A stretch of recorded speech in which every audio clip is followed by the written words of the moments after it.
Bhakavin. Hare Krishna, Krishna Krishna, Hare Hare.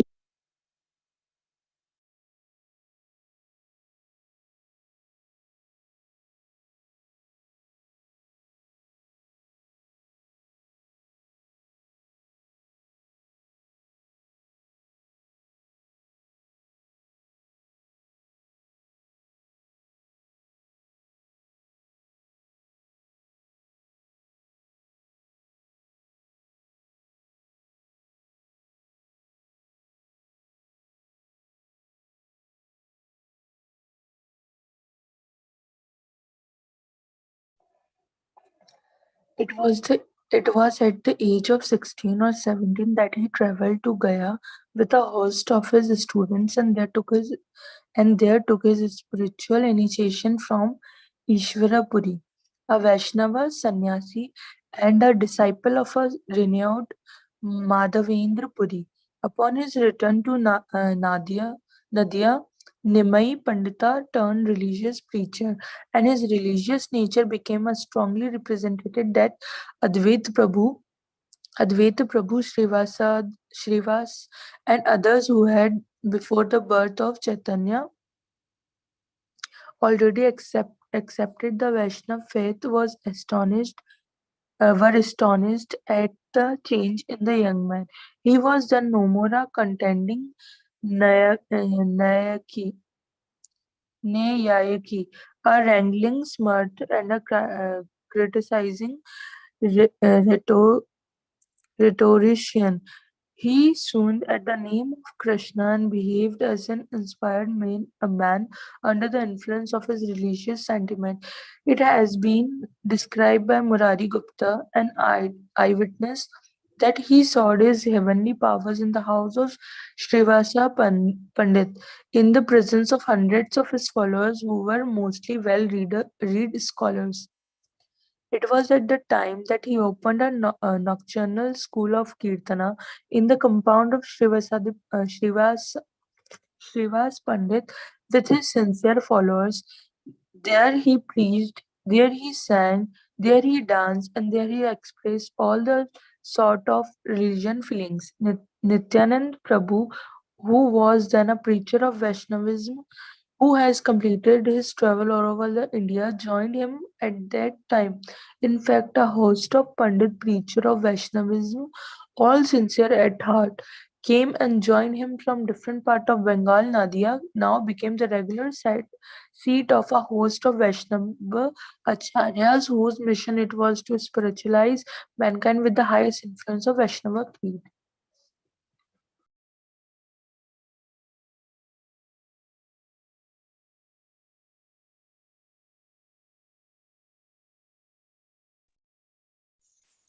The first mandate that he issued to Prabhu Nityananda and Haridas was this: go friends, go through the streets of the town, meet every man at his door, and ask him to sing the name of Hari with a holy life. And then come and report to me every evening the result of your preaching.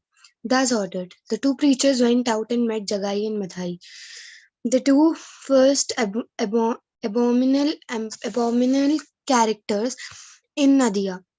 These two insulted the preachers on hearing Mahaprabhu's mandate, but were soon converted by the influence of bhakti inculcated by their Lord. The people of Nadia were now surprised. They said, Nimai Pandit, it is not. Nimai Pandit is not only a gigantic genius, but is certainly a missionary from God Almighty. From this time to his 23rd year, Mahaprabhu preached his principles not only in Nadia but also in all the important towns and villages around his city. In the houses of his followers, he showed miracles, taught the esoteric principles of bhakti, and sang his sankirtan with other bhaktas. His followers in the town of Nadia commenced to sing the holy name of Hari in the streets and bazaars. This created a sensation and roused different feelings in different quarters. The Bhakts were highly pleased. The Some Smarta Brahmanas became jealous of Nimai Pandit's success and complained to Chand Kazi against the character of Chaitanya, claiming it was un-Hindu. The Kazi came to Srivas Pandit's house and broke a mridanga there and declared that unless Nimai Pandit ceased to make noise about his queer religion, he would be obliged to enforce Mohammedism on him and his followers.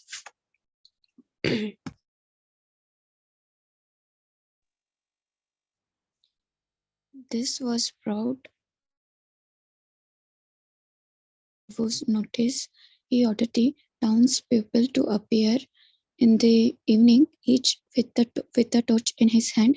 This they did, and Nimai marched out with his son Kirtan, divided into 14 groups.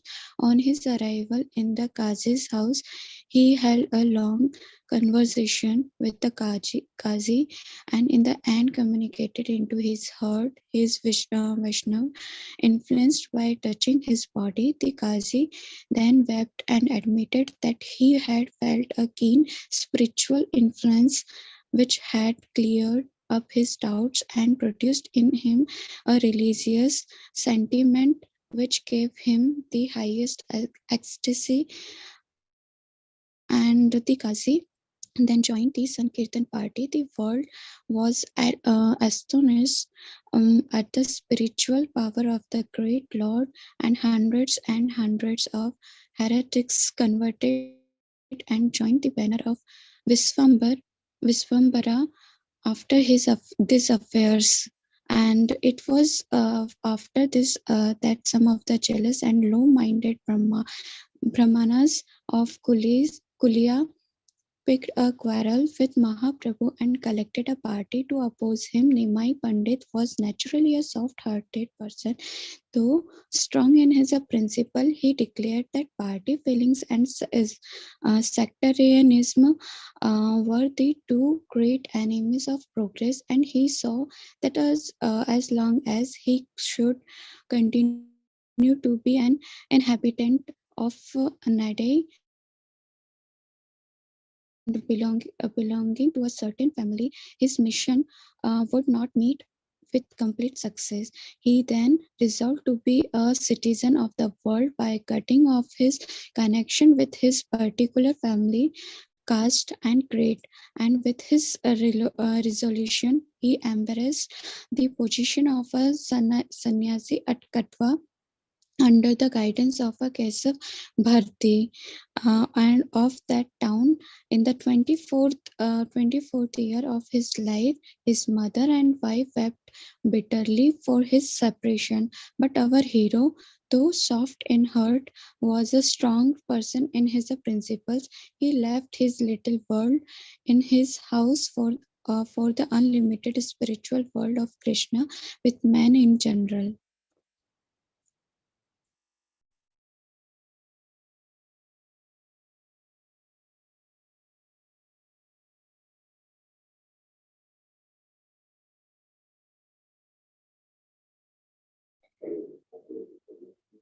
Samiksha, you can read.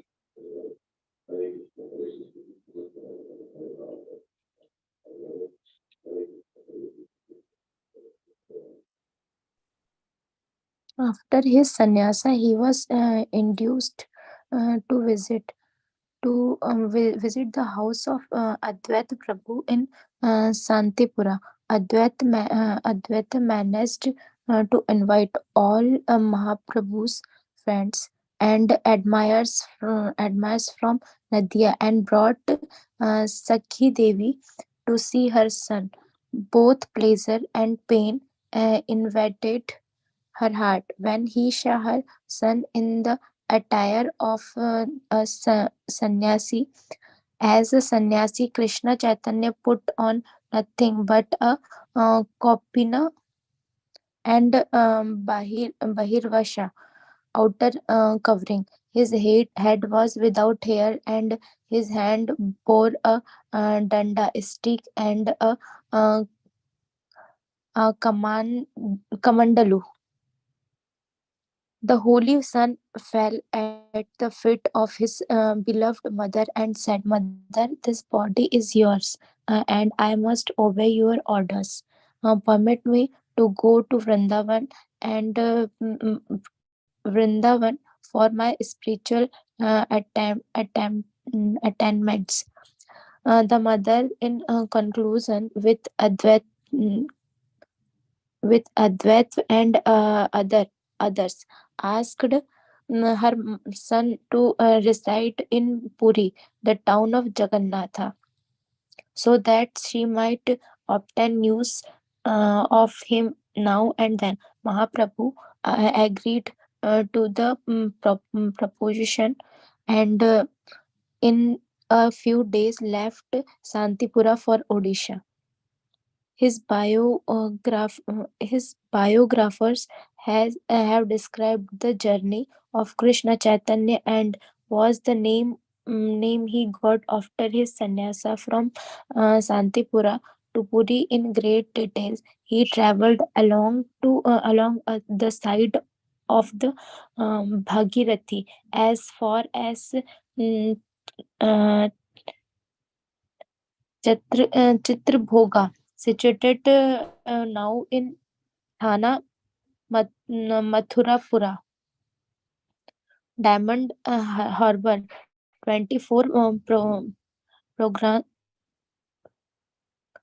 24 Paragnas. There he took a boat and went as far as Pragya Ghata in the Midnapura district. Thence he walked through Balasur and Katak to Puri. Seeing the temple of Bhubaneswar on his way, upon his arrival at Puri, he saw Jagannath in the temple and recited with Sarvabhuna at the request of the latter. Sarvabhauma was a gigantic Pandit of the day. His readings knew no bounds.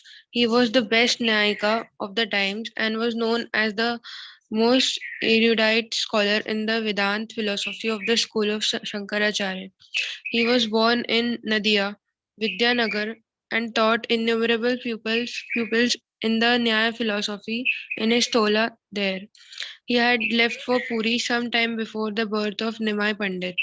His brother-in-law, Gopinath Mishra, introduced our new sannyasi to Sarvabhaum, who was astonished at his personal beauty and feared that it would be difficult for the young man to maintain sannyas dharma during the long run of his life. Gopinath, who had known Mahaprabhu from Nadia, had a great reverence for him and declared that the sannyasi was not a common human being. On this point, Gopinath and Sarvabhaum had a hot discussion.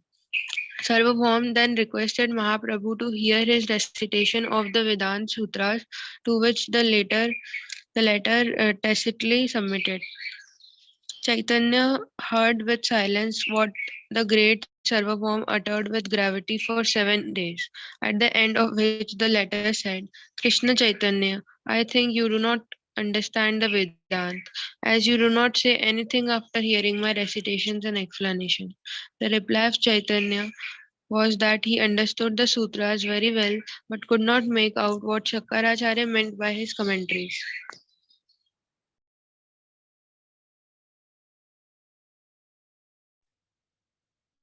Mahaprabhu thereupon explained all the sutras in his own way without touching the patheistic commentary. Oh, sorry. Astonished at this, Sarvabhaum said, "How is it that you understand the meanings of the sutras but do not understand the commentaries which explain the sutras? Uh, all well. If you understand the sutras, please let me have your interpretations." Mahaprabhu thereupon explained all the sutras in his own way without touching the patheistic commentary of Shankara. Then keen understanding of Sarvabhauma saw the truth, beauty, and harmony of the arguments in the explanations given by Chaitanya. Um, and obliged him to utter that it was the first time he had found one who could explain in the Brahma Sutras in such a simple manner. He also admitted that the commentaries of Shankara never gave such natural explanations of the Vedanta Sutras as those he had obtained from Mahaprabhu. Sarvabhauma then submitted himself as an advocate and follower. In a few days, he turned out to be one of the best of the Vaishnavas of that time. When himself was an advocate, sorry. When reports of this came out, the whole Orissa sang the praise of Krishna Chaitanya, and hundreds came out and became his followers. In the meantime, Mahaprabhu thought of visiting southern India, and he started with one Krishnadas Brahmana for the journey. His biographers have given us details of journey. He first went to uh, Kurma Kshetra, where he did a miracle by curing a leper named Vasudeva. He met Ramananda Rai, the governor of Vidyanagar, on the banks of Godavari, and he had philosophical conversation with him on the subject matter of Prem Bhakti. He worked another. He worked another miracle by touching, making them immediately disappear, the seven tal trees from behind the Ramachandra, the son of Dashrath, had shot his arrow and killed a great Vali Raja. Mahaprabhu preached Vaishnavism and Nam Sankirtan throughout his journey. At Rangashetra, he stayed for 4 months in the house of a Venkat Bhatta in order to spend the rainy season. Here he converted the whole family of Venkat from Ramunja Vaishnavism to Krishna Bhakti, including the son of Venkata, a boy of 10 years named Gopala, who afterward came to Vrindavan and became one of the six Goswami prophets serving under the leader Sri Krishna Chaitanya. Trained up in Sanskrit by his uncle Prabodhananda Saraswati, Gopal wrote several books on Vaishnavism.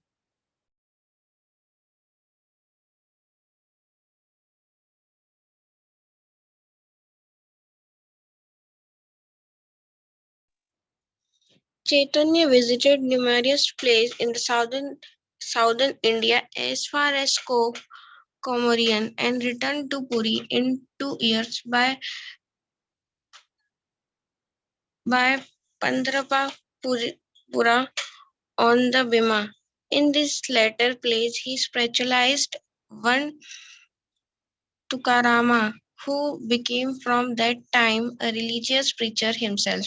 This fact has been admitted in his Abhangas, which has been collected in a volume by Mr. Satyan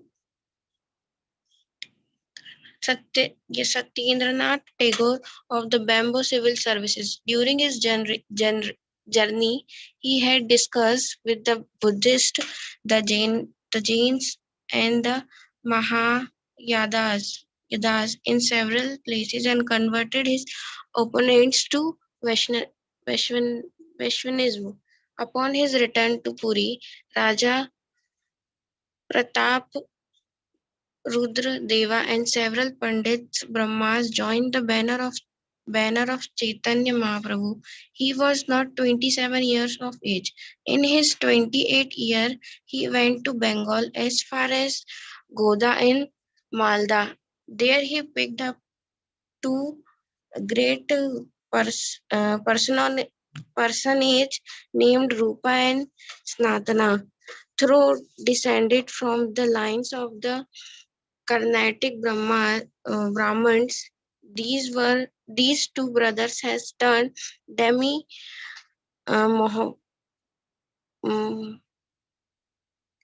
Mohammedis by their continual contact with Hussein Shah.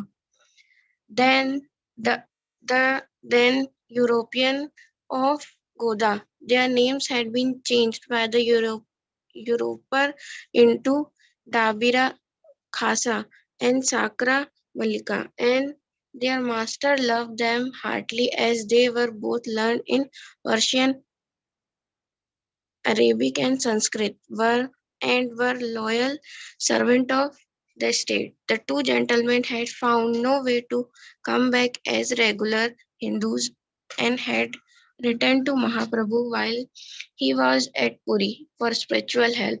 Mahaprabhu has written in reply that he would come to them and extricate them out of, of their spiritual difficulties. Now that he had came to Goda, both the brothers appears before him with their long standing prayers.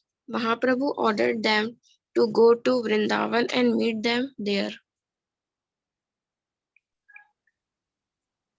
Caitanya returned to Puri through Shantipur, where he again met his dear mother. After a short stay at Puri, he left for Vrindavan. This time he was accompanied by one Balabhadra Bhattacharya.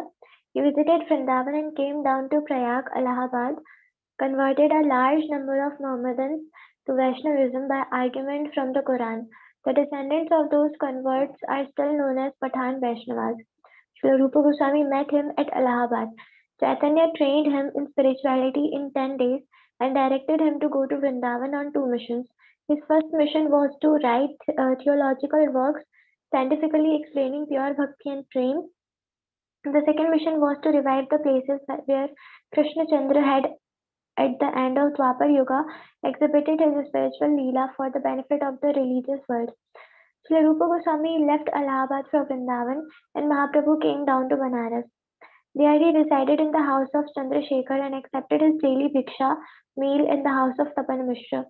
Here it was that Srila Sanatan Goswami joined him and took instruction for 2 months in spiritual matters. The biographers, especially Srila Krishnadas Kaviraj Goswami, had given us details of Chaitanya's teachings to Rupa and Sanatana. Krishnadas was not a contemporary writer, but he gathered his information from the six Goswamis himself, the direct disciples of Mahaprabhu. Jiva Goswami, who was a nephew of Sanatan and Rupa and who had left us his invaluable work, the Shat Sandarbhas, has philosophized on the precepts of his great leader. We have gathered and summarized the precepts of Chaitanya from the book of those great writers. While at Banaras, Chaitanya had an interview with the learned sannyasis of that town in the house of Maratha Brahmana, who had invited all the sannyasis for an entertainment. At this interview, Chaitanya showed a miracle which attracted all the sannyasis to him. Then ensued reciprocal conversations. The sannyasis were headed by their most learned leader, Prakashananda Saraswati. After a short controversy, they submitted to Mahaprabhu and admitted that they had been misled by the commentaries of Shankaracharya. It was impossible even for the learned scholars to oppose Chaitanya for a long time, as there was some spell in him which touched their hearts and made them weep for their spiritual improvement. The sannyasis of Banaras soon fell at the lotus feet of Lord Chaitanya and asked for his grace, Kripa. Chaitanya had then preached pure bhakti and instilled into their hearts a spiritual love for Krishna, which obliged them to give up sectarian feelings. The whole population of Banaras on this wonderful conversation of the sannyasis turned Vaishnav and they made a massive sankirtan with their new lord. After sending Sanatana to Vrindavan, Mahaprabhu went to Puri again through the jungles with his comrade Balabhadra. Balbhadra reported that Mahaprabhu showed a good many miracles on his way to Puri, such as making tigers and elephants on hearing the name of Krishna. Elephant dance on hearing the name of Krishna. From this time, that is from his 31st year, Mahaprabhu continually lived in Puri in the house of Kashi Mishra until his disappearance in his 48th year at the time of Sankirtana in the temple of Tota Gopinath. During these 18 years, his life was one of the settled love and piety. He was surrounded by numerous followers, all of whom were of the highest order of the Vaishnavas and who were distinguished from the common people by the purest character and learning, firm religious principle, and spiritual love of Radha Krishna.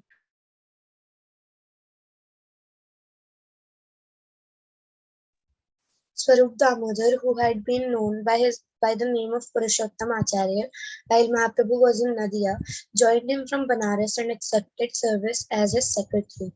No production of any poet or philosopher could be laid before Mahaprabhu unless Swarup had passed it as pure and useful. Ramananda Rai Ramananda was his second mate. Both he and Swarup could sing while Mahaprabhu expressed his sentiment on a certain point of worship. Paramananda Puri was his minister in matters of religion. There are hundreds of anecdotes described by his biographers, which we do not think it need here to reproduce. Mahaprabhu slept short. His sentiments carried him far and wide in firmament of spirituality each day and night, and all his admirers and followers watched him throughout. He worshipped, communicated, and with his missionaries in Vrindavan, and conversed with those religious men who newly came to visit him. He sang and danced, took no care of himself, and oft times lost himself in religious beatitude. All who came to him believed in him as the all beautiful God appearing in neither world for the benefit of mankind. He loved his mother all along and sent her Mahaprasad now and then with those who went to Nadia. He was most amiable in nature. He humil-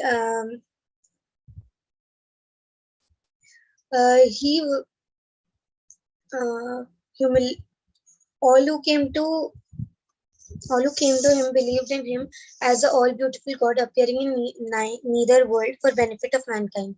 He loved his mother all along and sent Mahaprasad now and then when with those who went to Nadia. He was most amiable in nature. Humility was personified in him. His sweet appearance gave cheer to all who came in contact with him. He appointed Prabhu Nityananda as the missionary in charge of Bengal. He dispatched 6 disciples, Goswamis, to Vrindavan to preach love in the up country. He punished all his disciples who deviated from a holy life. This he markedly did in case of Junior Haridas. He never lacked in giving proper instructions in life to those who solicited them. This was seen in his teachings to Raghunath Das Goswami. His treatment of Haridas Senior showed how he loved spiritual men and how he defined caste distinction in cause of spiritual brotherhood. Hare Krishna, Krishna Krishna, Hare Hare, Hare Ram, Hare